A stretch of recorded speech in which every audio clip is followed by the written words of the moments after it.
¿Sabéis lo que ocurrió en 1813 y en 1489? Pues la mayoría de los habitantes de San Sebastián, igual que la mayoría de los que estamos aquí, no conocemos su propia historia.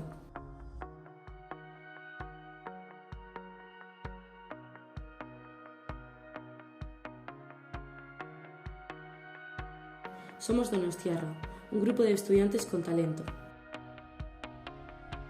En nuestro grupo contamos con diseñadores gráficos con una amplia gama de estilos centrado en la experiencia del usuario y en la marca.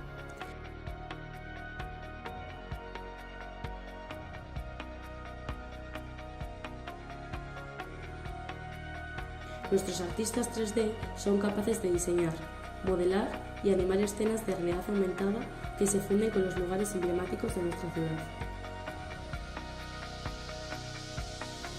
¿En qué consiste nuestra idea de negocio? Con Donostiarra, solo mirando a través de tu móvil, te transportarás a San Sebastián en el año 2000, 1489 o 1813 y te sumergirás en una representación realista de algunos de los acontecimientos más famosos de nuestra ciudad.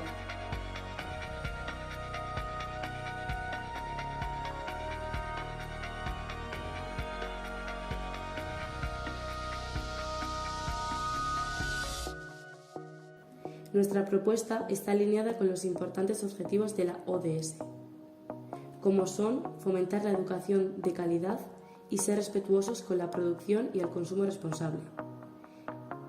¿Y a quién nos dirigimos? A turistas que quieran descubrir nuestra ciudad y a estudiantes que busquen aprender sobre nuestra historia.